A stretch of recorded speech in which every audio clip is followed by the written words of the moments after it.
नमस्कार। मैं धनंजय कुमार, द नागरिक में आपका स्वागत है। ढेर सारी चीजें हो रही है। बिहार में हंगामा मचा हुआ है। राहुल गांधी इसको कहते हैं, हमारे बिहार में कहते हैं कि हिलकोड़ देना।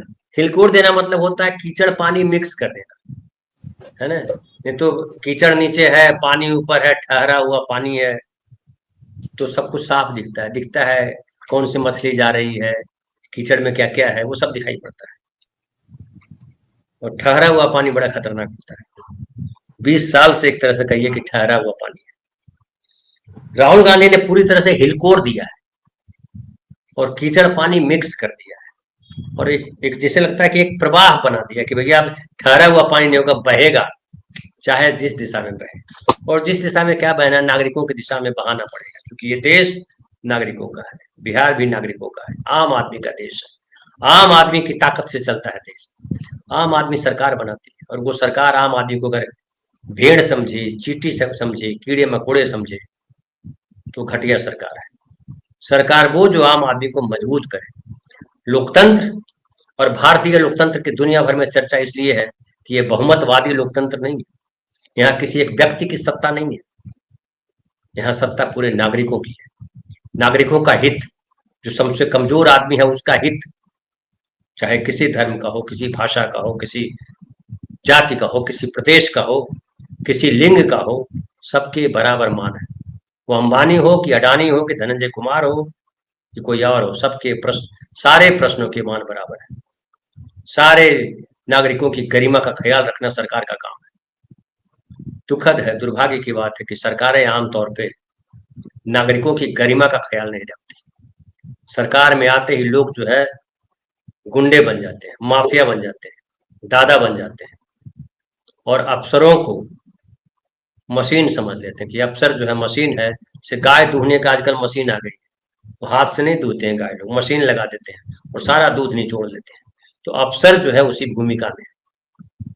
और न्यायपालिका को भी जो है वो दर्शक बना दिया गया कि तुम बैठ के देखो, अगर तुमको मलाई खाना है सत्ता में, तो सत्ता की मलाई लो, कटोरा तुम्हारा है रखा हुआ, इसमें खाओ, चुप रहो। कोई विरोध करते हैं तो उसके बाद वो अकेले पड़ जाते हैं। जैसे अभी पटना के पटना हाई कोर्ट के जज को सुप्रीम कोर्ट का जज बनाने के लिए कॉलेजियम ने भेजा है। नागरत्ना ने उस पर आपत्ति जताई, उन्होंने कहा कि ये गलत है। तो आपत्ति दर्ज करना जरूरी है, लेकिन जब बहुमत आपत्तियों को नजरअंदाज करते, जब बहुमत बेईमानी पे तुल जाए तो क्या होता है, पिछले 11 साल से आप देख रहे हैं बहुमत बेईमानी पे तुला हुआ है। इसलिए राहुल गांधी जो कह रहे हैं, राहुल गांधी जो कर रहे हैं, वो देखने और समझने की बात है। कई लोगों को लगता होगा राहुल गांधी अकेले हैं, चना भाड़ नहीं फोड़ता, लेकिन बड़ा फेमस शेर है, मैं अकेला ही चला था जानिबे मंजिल मगर लोग साथ आते गए और कारवां बनता गया। एक और है रवीन्द्रनाथ टैगोर का जुमला, हालांकि जुमला आजकल गलत शब्द हो गया, जुमला नहीं बोलना चाहिए, पंक्ति है, खूबसूरत पंक्ति है, जीवन दर्शन है, एकला चलो रे। और सच हमेशा अकेला चलता है। झूठ के 10 साथी हैं, सच का एक ही साथी हो खुद, जो सच बोल रहा है। लेकिन सच का जब झंडा झंडा बुलंद होता है तो फिर तमाम झूठ तमाम झूठ जो है वो सजदा में लेट जाता है, और अगर नहीं लेटता है तो वो दफना दिया जाता है। अब देखिए उनकी भी भाषा बदली बदली नजर आ रही है। मोदी जी स्वदेशी बोल रहे हैं, हालांकि देखिए एक स्लाइड दिखाता हूँ आपको। ये तो राहुल जी हैं, राहुल जी की बात दिखाऊंगा, ये देखिए स्लाइड।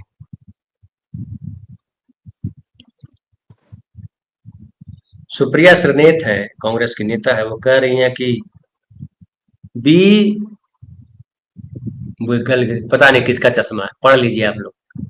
मोवाडो की घड़ी, केनिथ कोल के जूते, अरमनी के सूट, मॉन्ट ब्लैंक का पेन, आईफोन का फोन, बोइंग हवाई जहाज में वॉच की गाड़ी में चलने और विदेशी चीजें पहनने वाले मोदी जी आज बाकी देश को स्वदेशी का ज्ञान दे रहे हैं।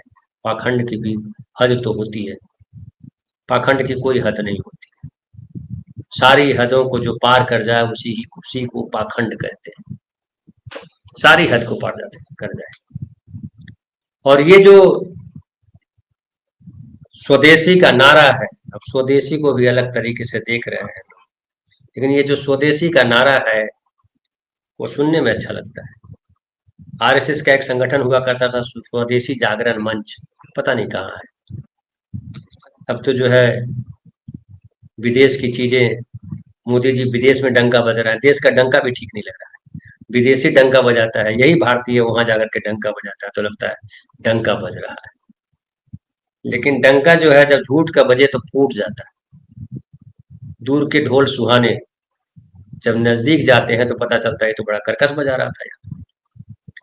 तो मोदी जी बड़ा नजदीक हो गए हैं। दुनिया कर लो दुनिया मुट्ठी में, अंबानी जी ने नारा दिया था, मोदी जी वही करने निकले थे, कर लो दुनिया मुट्ठी में, अब की बार ट्रंप सरकार। लेकिन ट्रंप ने जो है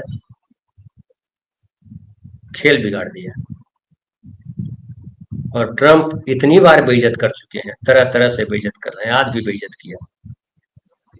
और अब तो टैरिफ लगा दिया है, 50% टैरिफ, 25% रियल टैरिफ, 25% जुर्माना। कहा जा रहा है कि ये जो पूरा एक्सपोर्ट है जो अमेरिका को किया जाता है वो 5.5 लाख करोड़ का एक्सपोर्ट है, वो प्रभावित हो जाएगा। और 70% जो डिमांड है वो घट जाएगी, नौकरियों का संकट खड़ा हो जाएगा। अब टेक्सटाइल की ही बात लीजिए तो 2024 में रिपोर्ट है कि 2024 में अमेरिका को $10 बिलियन यानी लगभग 87,000 करोड़ रुपए के टेक्सटाइल एक्सपोर्ट किए गए थे। इसमें रेडीमेड गारमेंट से लेकर कॉटन यार्न और कारपेट शामिल है। इस साल की पहली तिमाही में भारत का कुल निर्यात 10% बढ़कर $4 बिलियन हो गया, जिसमें अमेरिका को निर्यात 14% बढ़ा। इस तिमाही की बात है। और अब जब टैरिफ लगा है तो कपड़ों की मांग में कहा जा रहा है कि कीमत बढ़ जाएगी, 20 से 25% की कमी संभव है, ये अनुमान लगाया जा रहा है। और अब लोग सवाल उठा रहे हैं क्या कर सकता है भारत। हालांकि गटर मीडिया या और जो चारण में मीडिया है वो कह रहा है कि कुछ फर्क नहीं पड़ेगा, मोदी जी सब ठीक कर देंगे। और ढेर सारे देश हैं जिसके साथ डील कर दिया है, अलग अलग देश, यूनाइटेड किंगडम है, यूरोपीय संघ है, संयुक्त अरब अमीरात है। जैसे बाजारों में जो है अब ध्यान देना पड़ेगा। अब ये बताइए कि अमेरिका रूस से खरीद रहे थे तेल, सस्ता तेल, तो ट्रंप ने 25% का जुर्माना लगा दिया। बाकी देशों को बेचेंगे तो बाकी देशों के साथ तो कुछ करेंगे ट्रंप, नहीं करेंगे मत करें। हमको रास्ता ढूंढना चाहिए, लेकिन वो रास्ता सही है। गांधी कहते थे कि लक्ष्य तक पहुंचने के लिए साधन भी आपका सही होना चाहिए। अगर साधन सही नहीं है तो लक्ष्य जो प्राप्त होगा वो सही नहीं होगा। और हमारे साथ देखिए फिलहाल 3 साथी हैं हमारे साथ। सुरेंद्र भाई साहब, नमस्कार, आपका स्वागत है। हमारे साथ प्रफुल्ल भाई हैं, प्रफुल्ल भाई नमस्कार, आपका स्वागत। हमारे साथ शैलेंद्र भाई हैं, शैलेंद्र भाई नमस्कार, आपका स्वागत। आप तीनों का स्वागत। और साथी हमारे साथ जुड़ेंगे, और आप तमाम साथी जो स्क्रीन पर है, नंबर में जो कमेंट बॉक्स में है, आप सबको भी नमस्कार, आप सबका स्वागत है। तो मैं कह रहा था कि ये जो सारा खेल है, ये खेल जो है अब एक्सपोज हो गया है। जो गांधी जी साधन सही रखने की बात कर रहे थे, तो जिनका साधन ही गड़बड़ है। अब देखिए राहुल गांधी लगातार बोल रहे हैं कि ये वोट चोरी से प्रधानमंत्री बने हैं। वोट चोरी बिहार में अभी गली गली गूंज रहा है। और राहुल गांधी ने क्या कहा, एक बार वीडियो पर सुन लीजिएगा, और उसके बाद हम सवाल पे आएंगे। गुजरात मॉडल आर्थिक मॉडल नहीं है, गुजरात मॉडल वोट चोरी करने का मॉडल है। और इस मॉडल को ये 2014 में नेशनल लेवल पे लाए। आप देखिए, मध्य प्रदेश का चुनाव चोरी किया, हरियाणा का किया, महाराष्ट्र का किया। हम कुछ बोलते नहीं थे क्योंकि सबूत नहीं था, मगर महाराष्ट्र में सबूत मिल गया। इन्होंने कुछ ज्यादा कर दिया।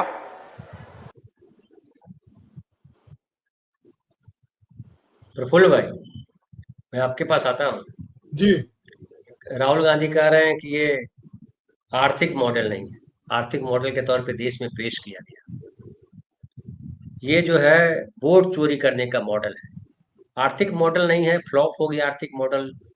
क्या आप भी मानते हैं? हालांकि मुझे लगता है कि वो चाहे नोटबंदी ले लीजिए, चाहे वो जीएसटी ले लीजिए, चाहे कोरोना के समय चीजें ले लीजिए, चाहे अब ये अमेरिका के साथ रिश्ते बिगड़ने की बात, तमाम जो आर्थिक मसले थे वो हर मसले पे फ्लॉप नजर आते हैं मुझे। क्या कहेंगे आप? जी हाँ, ये बीच बीच में ब्लिंक कर रहे हैं, आप लोग को भी कर रहे हैं क्या? नहीं, आप अटक नेट जा रहे हैं, चला होता है कभी। कंटिन्यू कीजिएगा, कंटिन्यू हो जाएगा। सभी को नमस्कार। देखिए, आज तो जिस तरह से वहां पर वो बोल रहे हैं, प्रियंका गांधी भी पहुंच गई हैं और मोटरसाइकिल पर उनकी यात्रा हुई है, तो भाई बहन की जोड़ी बिहार में है।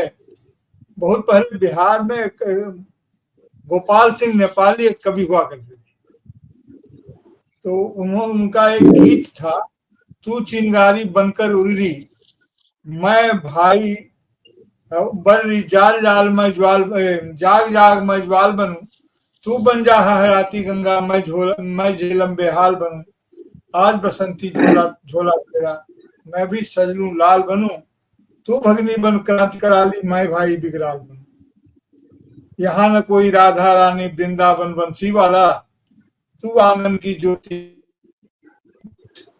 मैं घर का पहरे वाला। तो ये जो भावना थी, ये राहुल गांधी और उनकी जो बहन प्रियंका गांधी हैं, ये अद्भुत जोड़ी है। और उन्होंने जो कहा कि गुजरात मॉडल के बारे में तो जानकार लोग तभी जानते थे कि ये कोई मॉडल नहीं है। ये अगर कोई मॉडल था तो क्रॉनिक कैपिटलिज्म का मॉडल था, और किस प्रकार जो है सो पूंजी को ये संप्रदाय और धर्म और बाजार के संश्रय का मॉडल था। गुजरात के गांवों की हालत तब भी अच्छी नहीं थी, और जो चोरी का मॉडल था कि नहीं था, ये तो राहुल गांधी आज कह रहे हैं वो उनका, लेकिन ये तो आर्थिक मॉडल तो था ही नहीं और राजनीतिक मॉडल था। वो तो एक जमाने में बिहार को भी कहा गया था, यही राष्ट्रीय स्वयंसेवक के प्रमुख ने कहा था कि नीतीश कुमार के नेतृत्व में बिहार का जो ग्रोथ है वो सबसे ज्यादा है, सबसे आगे है, और इसका भी काफी डंका पीटा गया था, लेकिन उसका हाल हम देख ही रहे हैं। इसलिए ये कहना है कि वो कह रहे हैं, आज जो बात साबित हो रही है वो तो इससे साबित हो ही रही है कि हम मॉडल की क्या बात करें, गुजरात मॉडल का विकास यही था क्या?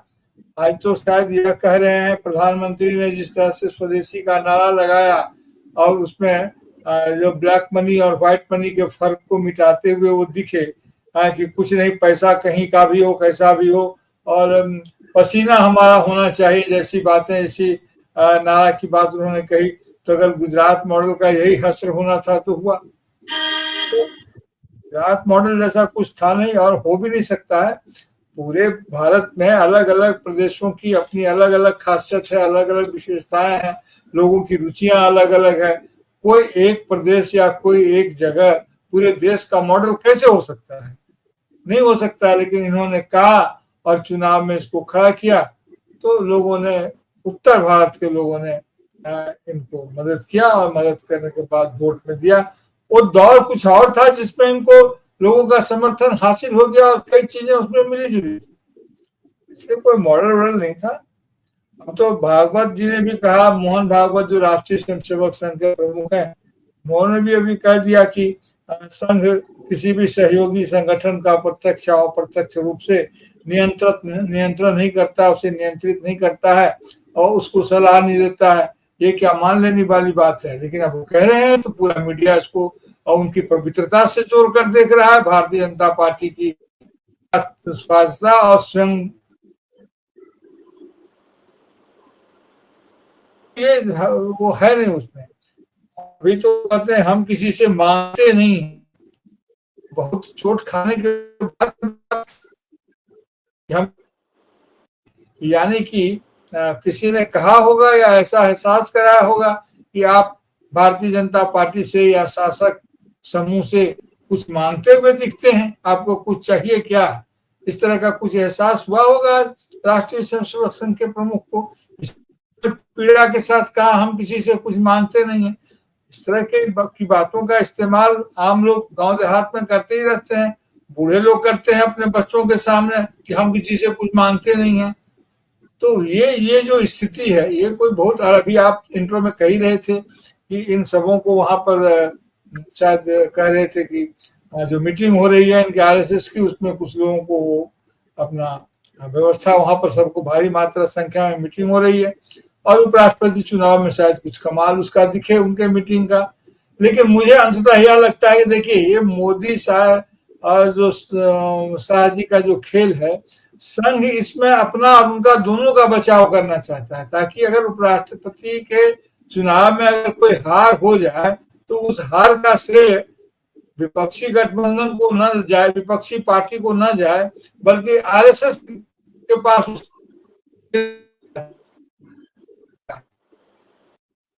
हारे, न कि विपक्षी गठबंधन की ताकत है। तो मुझे लगता है कि ये एक बात भी है कि आरएसएस जो है अपनी और भारतीय जनता पार्टी की नाक को ऊंची रखने के लिए भी इस तरह का संकेत दे रहा है कि हम उनसे अलग हैं, वो स्वायत्त हैं आदि आदि, और इसके लिए मीटिंग वगैरह अगर जीत गए तो जीत ही गए, फिर तो कोई तर्क की जरूरत है नहीं। तो इसलिए कुल मिलाकर के राजनीतिक परिस्थितियां, जो चोरी क्या है, चोरी तो यही ना है कि जो कहना चाहिए आप उसको छिपा ले जाते हैं। अभी आप कॉलेजियम की चर्चा कर रहे थे, देखिए ये जो डिसेंट नोट है, असहमति का के अस्तित्व को ही ये नकारते रहे हैं। वक्फ बोर्ड में क्या हुआ था, ये तो इनकी प्रवृत्ति रही है। वक्फ बोर्ड में संजय सिंह ने आकर कहा ना राज्यसभा में, उस समय आदरणीय जगदीप धनखड़ जी ही चेयर पर थे, तो उसमें उन्होंने कहा ना कि मेरे नोट ऑफ डिसेंट कहाँ है, मैंने जो इसमें असहमति का पत्र दिया था वो असहमति का पत्र इसमें शामिल नहीं है।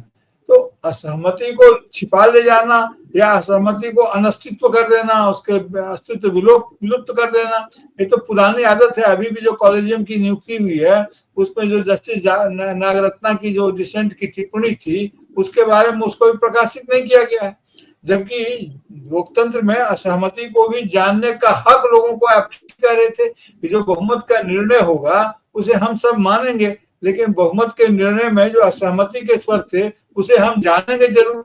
जो जानने और मानने के फर्क को अगर मिटा दिया जाए और वही कहा जाए कि आप उसी को मान लीजिए, जिसको मानते हैं बस उसी को जानिए, तो ये एकल दृष्टिकोण है। ऐसा नहीं है, लोकतंत्र चलता है कि हम असहमति को भी जानते हैं लेकिन सहमति के बहुमत को मानते भी हैं। तो जानने और मानने के फर्क को रहने दिया जाए, तो ये इनका पूरा का पूरा खेल है। इसलिए कोई मॉडल रोल नहीं है। और ये चोरी छिपाने की बात है।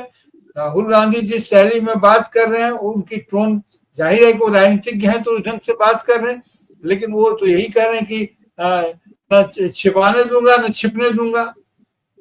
तो राजनीति अब बिल्कुल एकदम आमने सामने की हो गई है और बिहार में ये पटकथा लिखी जा रही है, तो बिहार से हमेशा एक नई कहानी निकलती रही है, महत्वपूर्ण कहानी। मुझे लगता है कि इस कहानी का विस्तार आगे चलकर होगा। जी सुरेंद्र भाई साहब, मैं आपके पास आता हूँ। आरएसएस वाले जो प्रमुख हैं भागवत जी, वो कह रहे हैं कि हम तो विश्व के कल्याण के लिए हैं, हिंदू जो है विश्व के कल्याण के लिए है, हम किसी से बैर नहीं चाहते और हम गलत लोगों से भी क्रूरता नहीं करना चाहते, उनसे भी प्रेम के साथ आना चाहते हैं। अचानक गांधी कैसे बन जाते हैं? और अचानक प्रज्ञा सिंह ठाकुर और ऐसे ढेर सारे लोग हैं जो गांधी जी की तस्वीर पे, लोग जो है कई ऐसे नेता हैं जो गांधी की तस्वीर पे गोली चला देते हैं, निर्दोष महिलाओं को मार देते हैं, रेप कर देते हैं। ये अचानक संत कैसे बन जाते हैं? देखिए, मोहन भागवत जी एक हारे हुए खिलाड़ी की भाषा बोल रहे हैं।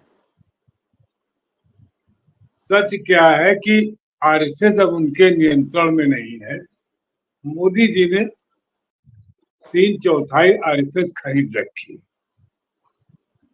कुछ लोगों को बड़ी बड़ी कुर्सियों पर बैठा दिया, स्पेशली एजुकेशन में। तो आपको टीचर से लेकर के और वाइस चांसलर तक सब जगह आरएसएस के लोग हैं। कुछ लेटरल एंट्री में आईएएस वगैरह लिए गए, जितने ठेका पट्टी सब मोदी जी की मर्जी दिया जाता है। और उसमें इतनी छूट है कि पुल गिर जाता है, उसकी जांच भी नहीं होती। और ये छोटी, और देखिए जैसे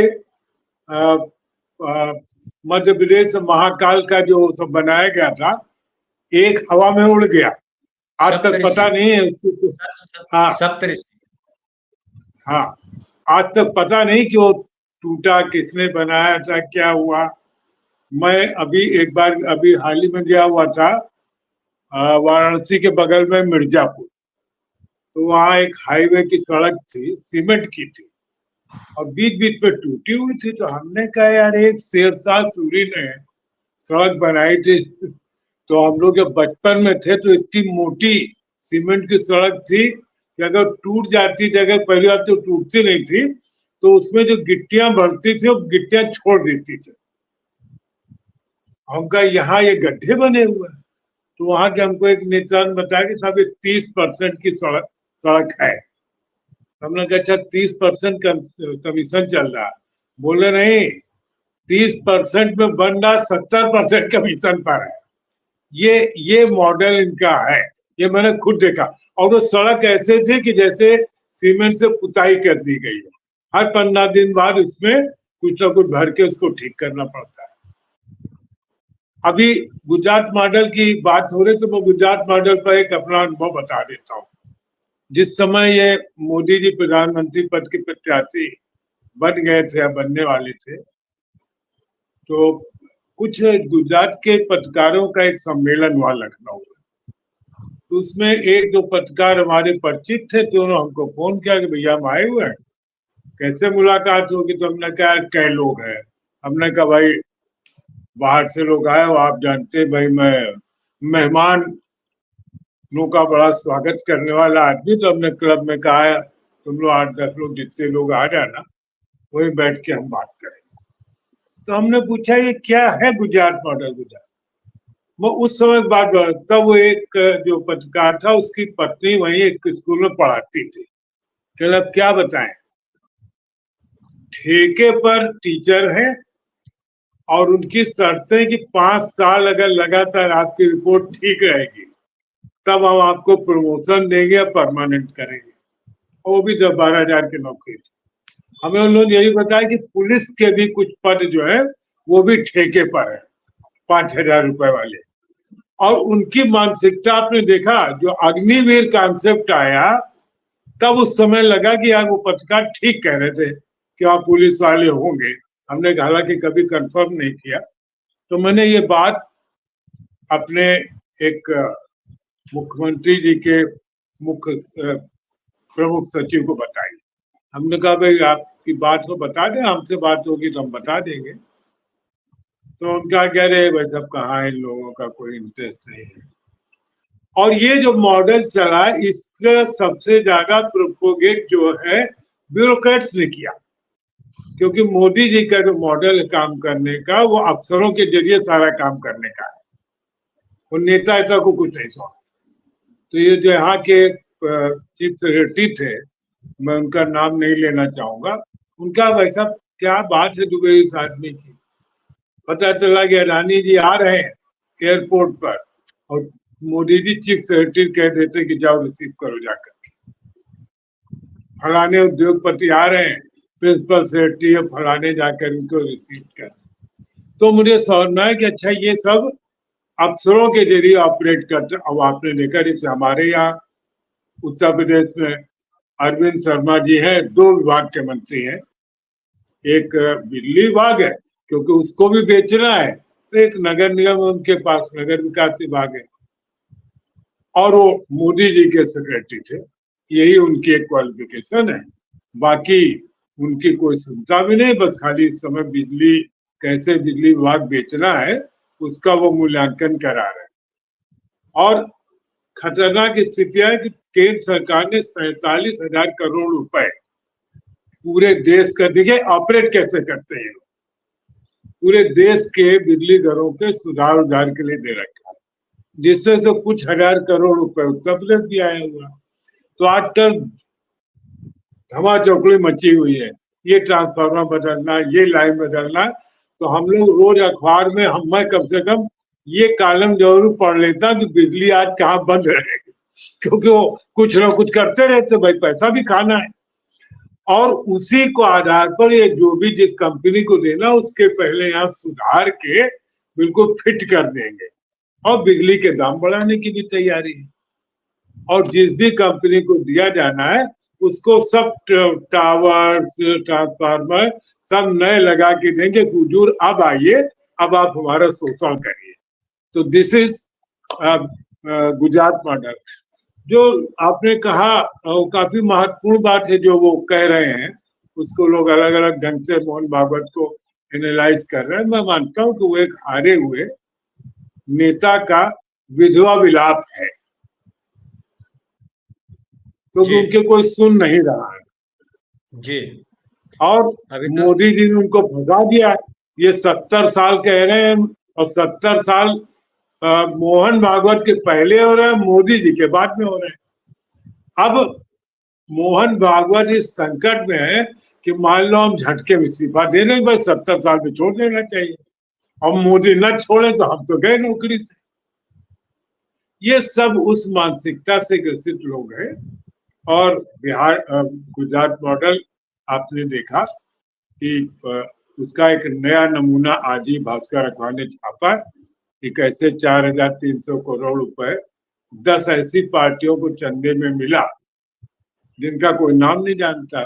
टोटल वोट पर एक आध जगह निकाला गया कि 1-1.5 करोड़ रुपए का एक वोट पड़ रहा है। ऐसा गुजरात मॉडल है।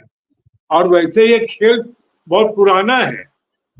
हर राज्य में 4 से 8 बोगस वो राजनीतिक दल रजिस्टर्ड होते हैं जो चुनाव में बड़ी पार्टियों के साथ जिसको कहते हैं बोगस कैंडिडेट के रूप में चुनाव लड़ते हैं, नामांकन भरते हैं और इनके माध्यम से जो पैसा आता है चुनाव में इकट्ठा होता है। ठीक है। एक आध लोगों को 1,000 करोड़ रुपए मिला हुआ है तो हमें लगा कि हमारे यहाँ तो अखिलेश यादव की भी पार्टी को टोटल खर्च 1,000 करोड़ नहीं रहा होगा। ये उससे बड़ी पार्टियां वहां है। तो ये बातें सारी अब सामने है सबके। अब लेकिन बात यही है कि वो एक वो कहावत है कि दुल्हन वही जो पिया मन भाए, दुल्हन वही जो पिया मन भाए। तो अब देखिए बात बिहार में लोग इसका जवाब देते हैं या नहीं देते। जी जी, वहाँ दुल्हन जो है खुद तय कर लेती है कि ये पिया रहेंगे कि नहीं रहेंगे। बिहार की हाँ लड़कियां आगे वो चली गई हैं भाई साहब। हाँ वो नीला ड्रम वाली है सब। हाँ, तो उनको अब ये कहते रहे कि कुसंस्कारी हैं। बाबा आजकल ढेर सारे बाबा झंडू लाल आ गए हैं, वो बताने लगे हैं कि लड़कियां कुसंस्कारी हैं, वो 4 दरवाजे पे मुंह मारती हैं। अरे अपनी माँ से नहीं पूछो नहीं कहाँ कहाँ मैं मुंह मार वो के नहीं आई कह हैं। रहा हूँ। आप मेरे गन को समझिए कि वो नीले नीले डिब्बे वाली ड्रम वाली है सब। तो वो हो सकता है भाजपा के लोगों को उसमें सब दफन कर दे। मैं थोड़ी कह रहा हूँ कि नहीं कर देंगे, लेकिन महिलाओं मेरी पे तो आशंका है। महिलाओं पे तो ये लोग इतनी इतनी तेजी से आरोप लगा देते हैं, लेकिन जो सीता माता को नहीं छोड़ा वो किसको छोड़ेगा, है ना। हाँ तमाम धक्कन करने वाले ये पाखंडी, इन पाखंडियों से कैसे मुक्ति मिलेगी। शैलेंद्र भाई मैं आपके पास आऊंगा, लेकिन हमारे साथ सुनील जी भी जुड़ गए हैं। सुनील जी नमस्कार, आपका स्वागत है। शैलेंद्र भाई, ये जो पूरा का पूरा मॉडल केवल आर्थिक मॉडल की बात नहीं है या किसी और मॉडल, कोई जगह है क्या जहां मोदी जी ने बेहतर किया हो? ऐसी कोई जगह आपको नजर आती है 11 सालों में बेहतर हुआ हो? या आरएसएस का ये भी कह रहे थे वो प्रमुख कि सबसे ज्यादा आलोचना की गई है दुनिया में आरएसएस की, सबसे ज्यादा आरएसएस पे हमले हुए। क्यों हुए हमले? और गांधी की हत्या के बदले आरएसएस की प्रशंसा की जानी चाहिए थी क्या? तो यह सवाल तो उनको खुद से पूछना चाहिए कि आरएसएस के ऊपर क्यों इतने हमले हुए। और दुनिया के अंदर जैसे गांधी दुनिया के हर देश के चौराहे पे जैसे बड़ी आदमकद प्रतिमा के शक्ल में क्यों जैसे प्रतिष्ठित हैं, और जब वो हिंदुस्तान से निकल के बाहर जाते हैं तो उनको भी गांधी का ही सहारा लेना पड़ता है। वो मंच पे जैसे गांधी के साथ होते हैं और पीठ पीछे जैसे आरएसएस के साथ होते हैं, और बाकी ट्रोलर्स को छोड़ देते हैं, कोई गांधी को गोली मारता है। तो ये पूरा मसला है। खैर, आज गुजरात का जो मॉडल है तबाही का मॉडल है। तबाही का मॉडल से मतलब मेरा ये है कि दुनिया में आजकल जैसे बहुत सारी ऐसी चीजें बिकती हैं जिनको खा के आपका नुकसान होता है।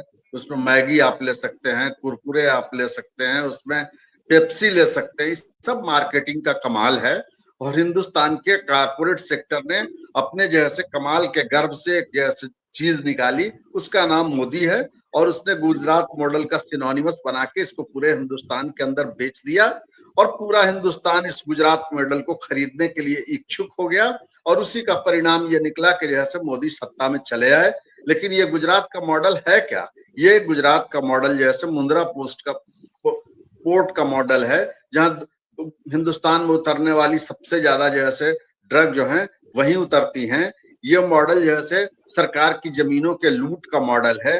ये मॉडल जैसे अडानी को जैसे वो सोलर प्लांट के लिए सीमा से सटे हुए इलाके में सैकड़ों एकड़ जमीन देने का, हजारों एकड़ जमीन देने का मॉडल है। ये मॉडल जैसे आसाम के अंदर जो है उसी ये गुजरात मॉडल का एक्सटेंशन है कि 3000 एकड़ जमीन जो है सीधा सीधी तक 3000 बीघे जमीन दिए जा रहे हैं और हाई कोर्ट उसके ऊपर भौचक हो जाता है। इस मॉडल का मुजाहिरा लगातार हो रहा है और ये मॉडल जैसे नीरव मोदी का मॉडल है। ये मॉडल जो है सो मेहुल चौकसी का मॉडल है और उस मॉडल का जो सबसे बढ़िया ब्रांड एम्बेसडर है, उसका जो आइकॉनिक फिगर है, उसका नाम नरेंद्र मोदी है। तो ये गुजरात का मॉडल है जो तबाही का मॉडल है। गुजरात की प्रयोगशाला में हिंदुस्तान के अंदर नफरत की वो दवाई तैयार की गई जो हिंदुस्तान के नौजवानों को पिलाया गया और हम जैसे नीम बेहोशी में चले गए और आज हालत यह है कि पूरा मुल्क जो है इस तबाही को झेल रहा है।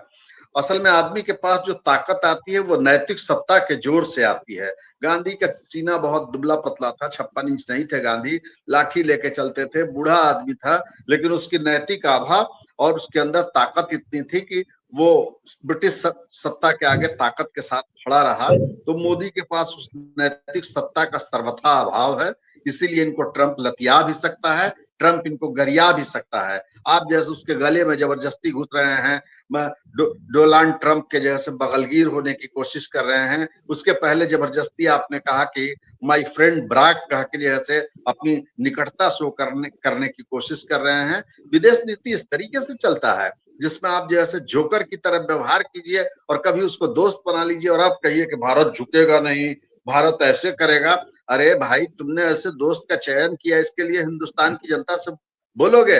तुमने अपने लोगों से कहलवाया कि जैसे अब की बार ट्रंप सरकार, और ये सिर्फ जैसे यहाँ नहीं कहा, आपने अमेरिका में जाके कहा, आपने जैसे सामान्य जो है सो विदेश नीति के जो नियम हैं, कायदे हैं, कानून हैं, उसका उल्लंघन करके अपने को एक ओछा आदमी के रूप में प्रेजेंट किया और जब आप पिट गए तो अब जैसे कुछ बहादुर दिखने की कोशिश कर रहे हैं और जितना बहादुर दिखने की कोशिश आप करते हैं आप उतना ही ज्यादा हास्यास्पद लगते हैं। और इस हास्यास्पद होने की पराकाष्ठा ये है कि अब जब मोदी कह रहे हैं कि हम जैसे विदेशी सामानों का बहिष्कार करके जैसे हिंदुस्तानी सामान जैसे, तो उसमें आपने पहले ही जैसे अपने इंट्रो में बता ही दिया कि उनके पास जैसे चश्मा किसका है, उनके पास जूता किसका है, उनके पास घड़ी किसकी है, मॉन्ट ब्लैंक का पेन रखते हैं। और ये पेन अभी से नहीं रखते हैं, मुझको याद है बहुत पहले जैसे वो इंडिया टुडे में एक कहानी छपी थी जब वो आरएसएस में हुआ करते थे और गुजरात के अंदर जैसे नहीं थे, तब से ये जैसे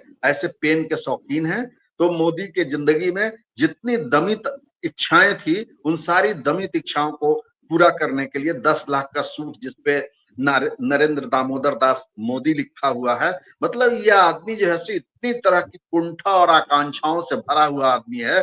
गांधी ने जैसे विदेश से आके अपने कपड़े त्याग दिए और वो बैरिस्टर का बाना त्याग दिया, एक धोती लपेट ली, एक धोती ओढ़ ली और इस तरीके से गांधी निकल पड़े। तो गांधी जैसे त्यागने के प्रतीक हैं और नरेंद्र मोदी जो है सो इस देश के अंदर भोग की अनंत लालसा के प्रतीक हैं। और भोग की अनंत लालसा जो है वो दिखती है कैसे? एक ही मीटिंग में, एक ही दिन में आप 20-20 कपड़े बदलते हैं। तो मतलब कितनी तरह की आकांक्षाएं और कुंठाएं इस आदमी के अंदर दबी हुई हैं, वो उस पूरी पर्सनालिटी का अध्ययन करके आप आराम के साथ समझ सकते हैं। और यही आदमी जैसे हमारे देश का प्रधानमंत्री है। आप जैसे इतना भी नहीं समझते हैं कि वो कीर स्टारमर जो इंग्लैंड का प्राइम मिनिस्टर है वो आपसे हाथ नहीं मिलाना चाहते हैं। और आप जैसे जबरदस्ती उनके गले पड़ने की कोशिश कर रहे हैं, तो इस आदमी के पास ना आत्मसम्मान है और बहुत ही हीनता बोध से ग्रस्त आदमी है। आपको बराबर ये मालूम होना चाहिए कि इंफीरियरिटी कॉम्प्लेक्स जो है बराबर सुपीरियरिटी कॉम्प्लेक्स के रूप में जैसे बाहर आती है।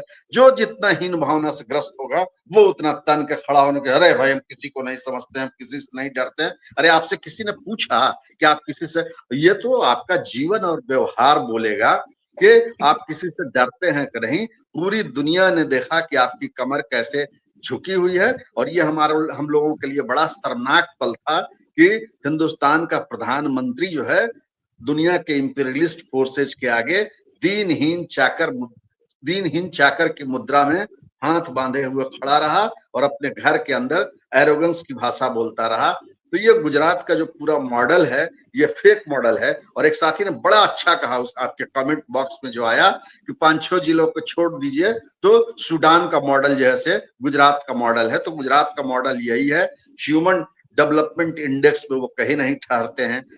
और जो बढ़िया कर रहे हैं, जिन जिन लोगों ने मॉडल बनाया उन लोगों ने कभी इस तरीके से स्यापा नहीं किया, छाती नहीं पीटी। साउथ का मॉडल शानदार मॉडल है, वहां जैसे केरला को देख लीजिए, वहां जैसे तमिलनाडु को देख लीजिए, क्योंकि उस मॉडल को एड्रेस करते समय उन्होंने कोर के अंदर अपनी जनता के हितों का ख्याल किया। और इसीलिए लख दक चमक कुछ कम भी हो तब भी जैसे वहां हॉस्पिटल, स्कूल और जनरल माने लोगों की सिक्योरिटी का मामला, सोशल सेफ्टी का मामला, वो सब का सब बढ़िया तरीके से इंश्योर किया गया। कोई इस तरीके से निकल के तो आके नहीं कहा कि हमने जो कर दिया आज से पहले किसी ने नहीं किया था। तो ये आदमी जिस तरीके का मॉडल बनाया, वो आपने नोटबंदी के जमाने में देखा होगा कि अहमदाबाद कोऑपरेटिव डेवलपमेंट बैंक जो है वो 300 350 इस देश के अंदर कोऑपरेटिव बैंक थे जिन्होंने लगभग जैसे 7 साढ़े 7 ये 2000 ऊपर करोड़ रुपए का जैसे नोटबंदी के जमाने में काला सफेद किया। और वो अहमदाबाद का जो बैंक था उसने अकेले 735 करोड़ या उससे कुछ ज्यादा का जैसे काला सफेद किया। और उसके जैसे करता धरता 2000 तक तो उसके अध्यक्ष ही थे ये अमित शाह। तो ये पूरा मॉडल जो है सो लूट का मॉडल है, ये पूरा मॉडल कारपोरेट मॉडल है, ये पूरा मॉडल अदानी को जो है हिंदुस्तान गिफ्ट करने का मॉडल है। और हम बार बार कहते हैं कि इंडियन कारपोरेट हाउस ने अपने इंटरेस्ट में जो सबसे बढ़िया पॉलिटिकल प्रोड्यूस पैदा किया, उस प्रोड्यूस का नाम नरेंद्र मोदी है। और नरेंद्र मोदी को उसने बाजार में खड़ा करके बेचा 14 के इलेक्शन में, और उसी के पैकेजिंग के रूप में जैसे गुजरात मॉडल सामने आया था उसी पैकेज में बेचा गया, उसी रैपर के अंदर उनको बेचा गया। और जिस तरीके से लहर, कुरकुरे और पेप्सी बेच के इन लोगों ने अकूत मुनाफा कमाया, उसी तरीके से नरेंद्र मोदी को बेच के उन्होंने हिंदुस्तान के जो संसाधन थे और हिंदुस्तान की जो परिसंपत्तियां थी उसको कमाया। और ये इनके पुराने हिस्ट्री से डिराइव होके आ रहा है। इन्होंने तो मिनिस्ट्री ऑफ डिसइन्वेस्टमेंट बना दिया था हिंदुस्तान बेचने के लिए। बजाप्ता जैसे वाजपेयी जी के जमाने में एक डिपार्टमेंट ही खोल दिया गया था जिसका नाम था विनिवेशीकरण मंत्रालय। तो ये बेचने का जो है सो मॉडल है। और ये बेचना किसको है ये भी पहले से तय किया हुआ है कि पूरा हिंदुस्तान जैसे बेच दिया जाए। ये एक बहुत ही खतरनाक दौर है।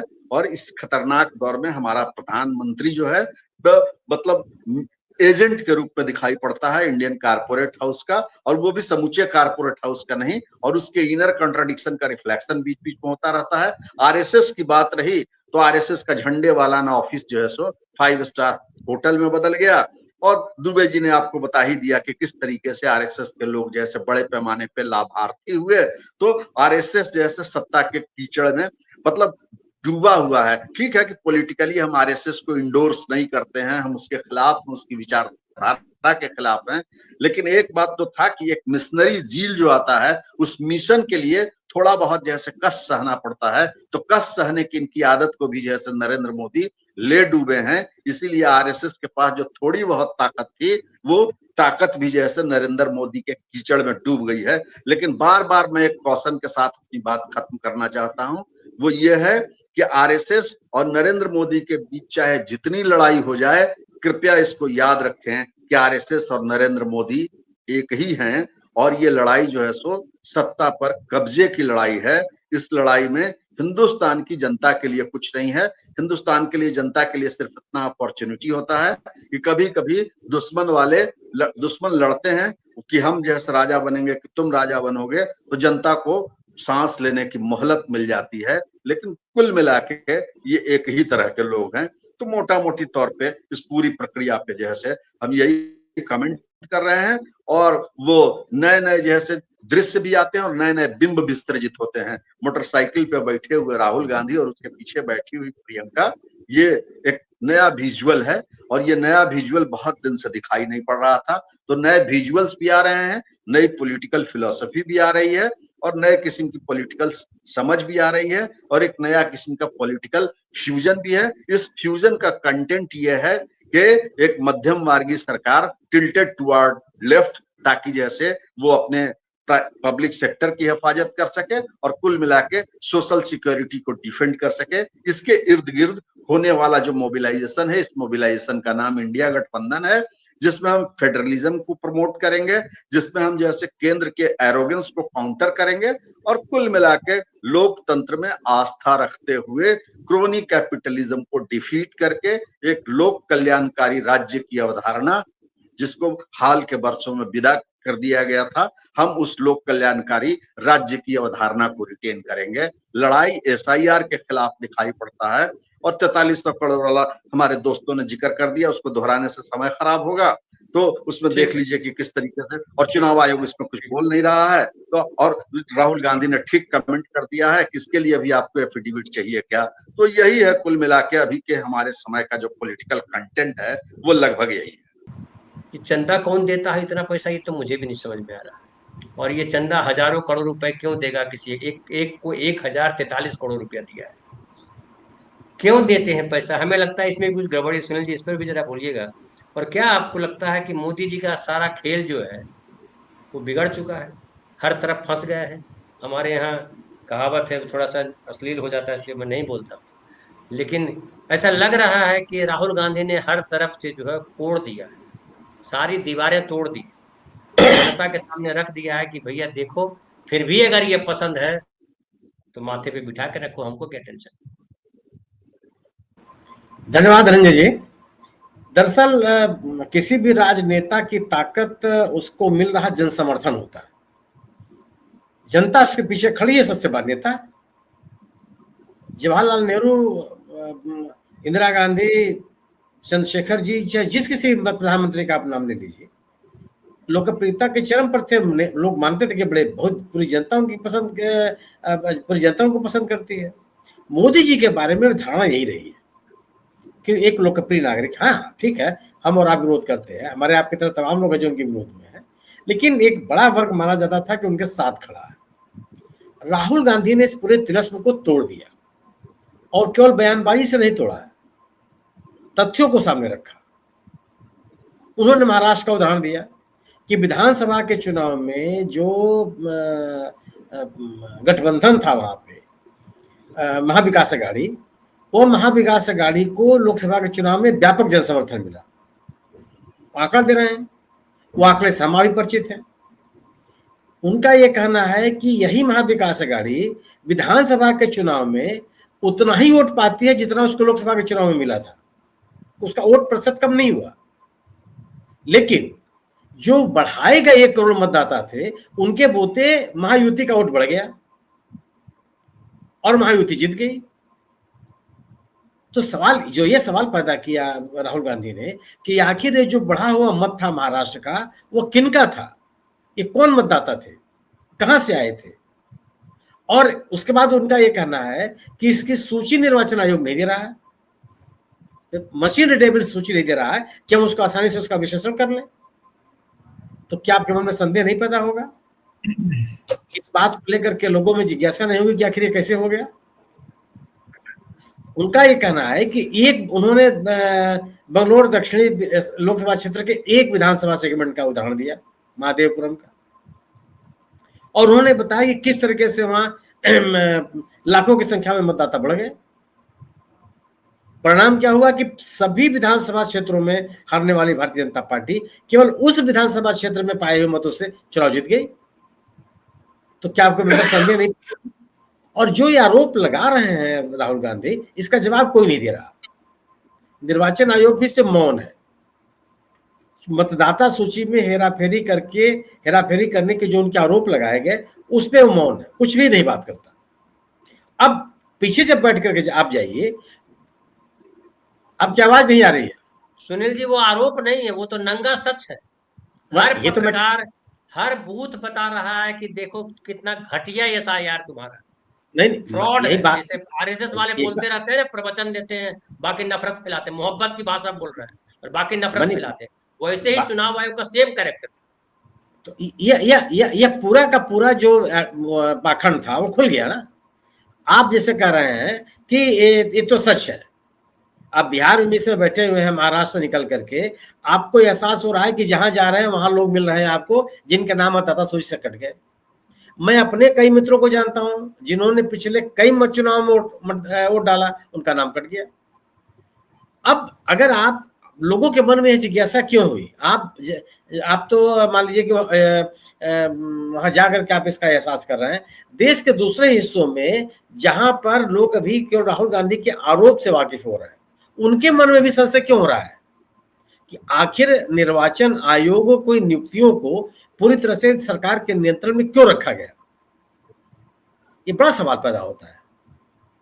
फिर जो राहुल गांधी ने एक आरोप लगाया कि निर्वाचन आयुक्तों के खिलाफ एफआईआर दर्ज करने से उनको संरक्षण दे दिया गया है कानून के तहत। इस कानून को लाने की क्या जरूरत थी आपको? जब भारत के नीति नियंताओं ने, हमारे देश के नायकों ने जब निर्वाचन आयोग की परिकल्पना की तो उन्होंने तो सुरक्षा नहीं दी। उन्होंने एक संवैधानिक एक संरक्षण दिया, एक संवैधानिक संस्था के रूप में उनको मान्यता दी। लेकिन आप उनके गलत कार्यों के लिए मुकदमा नहीं, एफआईआर नहीं दर्ज कर सकते, इसका संरक्षण किसी ने नहीं दिया। कोई सरकार जो इसके पक्ष में नहीं खड़ी थी। मोदी जी की सरकार ने उनको इस तरह का संरक्षण दे दिया। ये राहुल गांधी ने आरोप लगाया और वो कानून कैसे पास हुआ हमारी आपकी जानकारी में, कोई बहस नहीं, कोई चर्चा नहीं, कानून पास हो गया। दो निर्वाचन आयुक्त तो क्यों इस्तीफा दिए और उनके बारे में सरकार अभी तक क्यों मौन रही? कोई बात उन्होंने, जो इस्तीफा देने वाले निर्वाचन आयुक्त थे, उन्होंने कोई बात क्यों नहीं कही और सरकार ने कोई स्पष्टीकरण नहीं दिया। बाद में गोयल साहब के बारे में कहा गया कि उनको किसी देश का राजदूत बना दिया गया, यानी कि वो सीन से ही बाहर हो गए और ये कि ठीक है, शांत रहेंगे वो। लेकिन किन कारणों से इस्तीफा दिया और जो परिस्थितियां थी उसको लेकर मन में संदेह पैदा होता है कि वो पश्चिम बंगाल के चुनाव तैयारियों की समीक्षा करके लौटते हैं और उसके बाद तत्काल इस्तीफा दे देते हैं। क्या कारण थे? क्या दबाव था? उनको कुछ ऐसे कार्य करने के लिए, कार्यों में शामिल होने के लिए कहा जा रहा था जिसके लिए उनका कांसेस अलाउ नहीं करा था? कौन से ऐसे कारण थे? तो पृष्ठभूमि में जो घटनाक्रम है, उसके बाद राहुल गांधी का लगने वाला तथ्यपरक आरोप, इससे यह बात बढ़ती चली गई कि जिस लोकप्रियता का दावा किया जाता है मोदी जी के लिए, वो ऐसा नहीं है। यह कहा जाने लगा कि चुनाव का प्रबंधन किया गया। अब राहुल गांधी आरोप लगा रहे हैं कि गुजरात, मध्य प्रदेश और महाराष्ट्र का पूरा चुनाव जो सरकारें हैं वोट चोरी के आधार पर बनी है। इसके लिए निर्वाचन आयोग को बोलना चाहिए। अगर आप राहुल गांधी के या इंडिया दल समूह के या विपक्ष के आरोपों को, इस तरह के आरोपों के बारे में कोई सफाई नहीं देंगे तो स्वाभाविक सी बात है कि यह बात लोगों में घर करती चली जाएगी। और आप, जिसे आपने कहा कि नहीं एकदम सच्चाई है और पूरा पाखंड खुल गया है। और जब आपके बारे में इस तरह के आरोपों को लेकर के लोगों के मन में धारणा स्थापित हो जाएगी तो फिर आप एक चुनी हुई सरकार के कार्यकाल का लंबी अवधि की कल्पना कैसे कर सकते हैं? अगर लोगों के मन में यह बात फैलती गई कि यह सरकार चुनी हुई है ही नहीं है, अगर यह बात कहेगी कि आपके द्वारा इकट्ठी गई ये कुछ संपत्ति चोरी की है, तो वो संपत्ति आपके पास कैसे रह सकती है? कैसे आप उसको बचाए रख सकते हैं? तो उसकी लेजिटिमेसी आपके पास क्या होगी? वो समस्या आज पैदा हो गई है।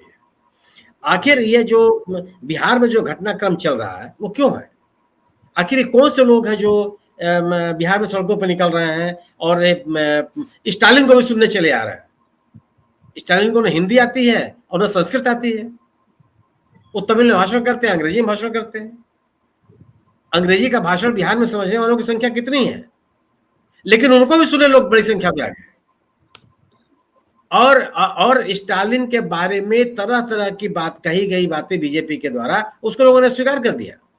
ये सनातन विरोधी है, ये बिहार के बारे में ये बात करता है, तरह तरह की बातें आप उठा के बीजेपी के तमिलनाडु के नेताओं का आप सोशल मीडिया देख लीजिए, भरा हुआ है कि बिहार में किस मुंह से जा रहे हैं। उस स्टालिन को भी लोग सुनने के लिए गए और उस स्टालिन ने भी बिहार के साथ अपना एक पारिवारिक रिश्ता कायम किया कि लालू यादव और डीएमके नेता करुणानिधि के साथ किस तरह के रिश्ते थे।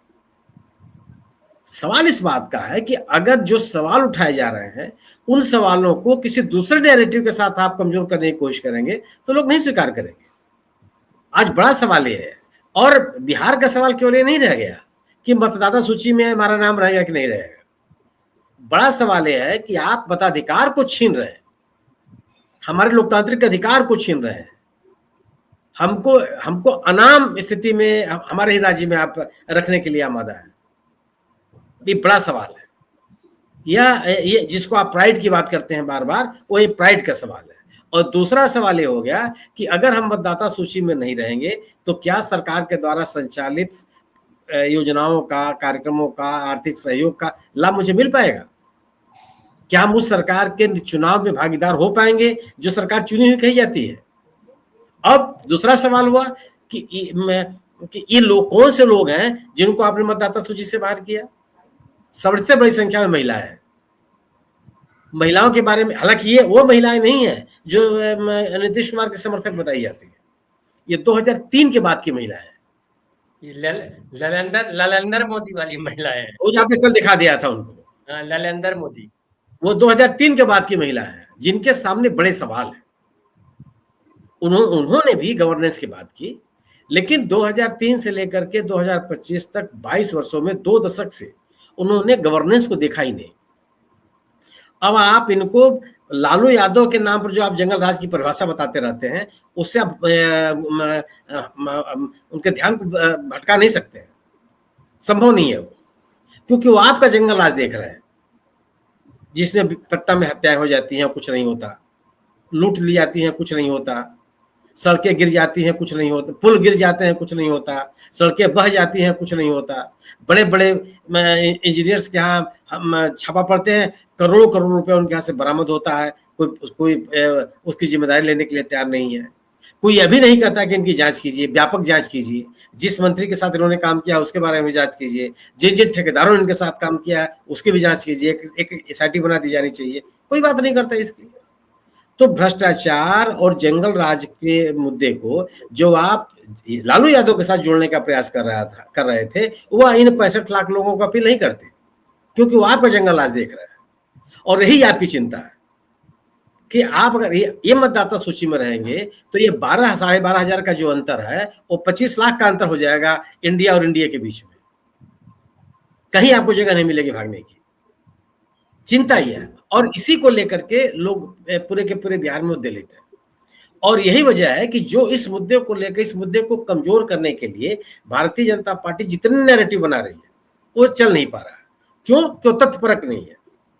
लोग ये जानना चाहते हैं कि राहुल गांधी का जो आरोप है वह कितना सही है, कितना गलत है, उस पर बात ही नहीं करते जी। अगर स्टालिन आकर के बिहार में लोगों की बात कर रहे हैं कि मतदाता सूची से नाम कटना ये आतंकवाद से ही बड़ी घटना है, तो आपको इसका जवाब देना पड़ेगा ना कि अगर आप ये सवाल पैदा करेंगे कि अरे स्टालिन तो वही है जो सनातन के खिलाफ इनके परिवार के लोग बोलते हैं, कौन सुनेगा आपकी बात? और कैसे इस नैरेटिव को आप कमजोर कर पाएंगे? सुनील जी, बिहार में तो सबसे बड़ा यही सवाल अब उठ गया है कि सनातन होता क्या है। हाँ, सवाल यही है, बिल्कुल है, बिल्कुल उठ गया सवाल ये। हम एक जगह जहाँ गए हुए थे, वहाँ ढेर सारे लोग हम लोग बैठे थे, विधायक उसमें से थे, 12-15 लोग बैठे हुए थे चाय की दुकान पर। तो बात निकली कि बिहार में अब कांवड़ लेके जाने वाले लोग कम होते जा रहे हैं लगातार, और मंच से कई लोगों ने, बाकायदा अलग अलग जाति के लोग हैं, उन तमाम लोगों ने कहा कि ये सिर्फ जो है पाखंड फैला रहे हैं, कहीं धर्म का नामो निशान नहीं। ये स्वाभाविक सी बात है ना, ये झूठ थोड़े है। लोगों के मन में सवाल पैदा हो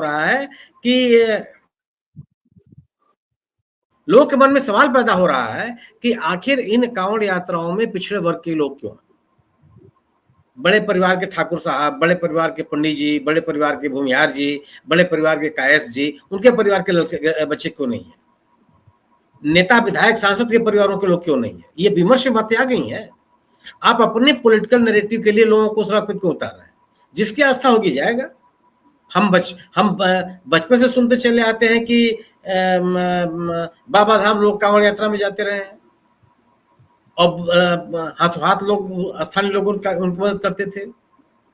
मैं जब बचपन से सुनता आ रहा हूं कि बाबा धाम से बासुकीनाथ तक लोग लेट करके जाते रहे हैं, लेकिन ऑर्गेनाइज तरीके से, योजनाबद्ध तरीके से एक एक एक माहौल बनाने के लिए कोई इस तरह का काम नहीं करता था। जिसके मन में भक्ति भाव है जा रहा है। बहरहाल बहुत बहुत धन्यवाद।